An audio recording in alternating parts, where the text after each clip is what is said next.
What's going on YouTube? So this is a quick video about my picks for the best CPUs on a budget right now. So number one on my list is the Pentium G4600. It's a dual core processor with hyperthreading. It runs on an LGA 1151 socket. I really can't recommend an i3 at this point because it's a dual core with hyperthreading, and this Pentium is a dual core with hyperthreading.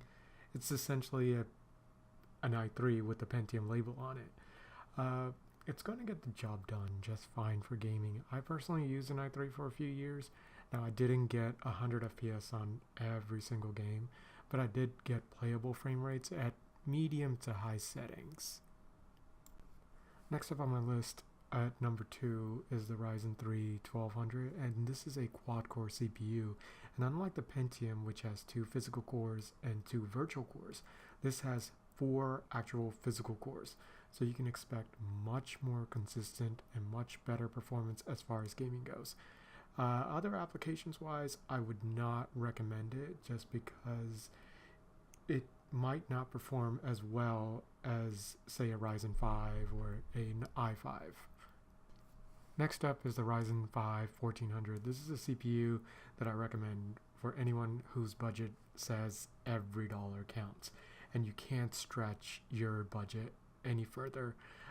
This is a 4-core CPU with 4 virtual threads, so it's technically an 8-core CPU. It's 4 cores with hyperthreading, and this is really good for gaming. If you really think about it, its layout is very similar to the i7s, but at half the cost.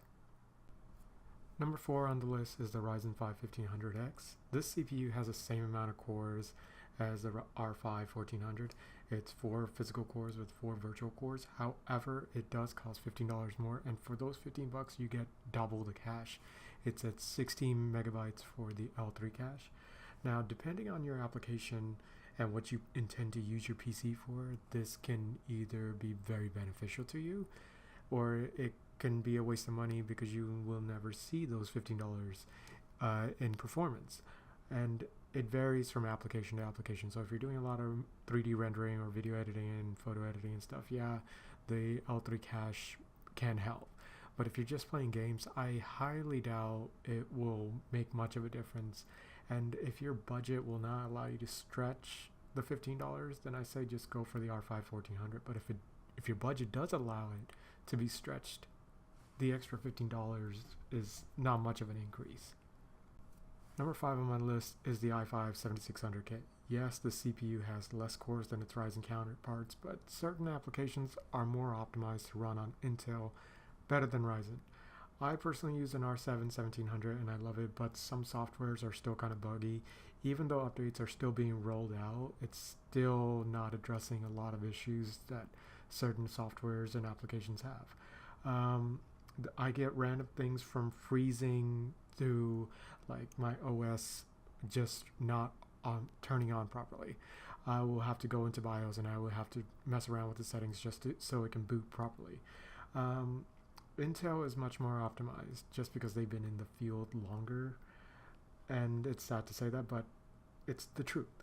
But Ryzen, because it's a rising platform, it's catching up, and I would recommend Ryzen.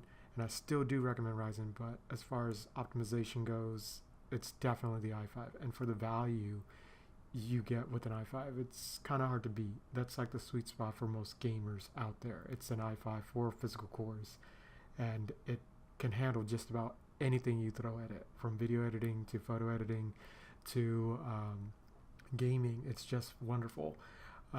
Honestly, if you really want to know what I've experienced, like my bad experiences with Ryzen, you can check out my other video. I've talked about what has happened to me and my personal experiences that have made me say there's some bugs and there's some issues with Ryzen. I've included videos in there that prove what I was saying was true, and I'm not just making things up. But that's pretty much it for me for this video, you guys. This is just a quick video regarding my thoughts on what I thought was the best CPU for just about any budget out there. Like, share, subscribe, and I'll catch you guys in the next one. Thank you.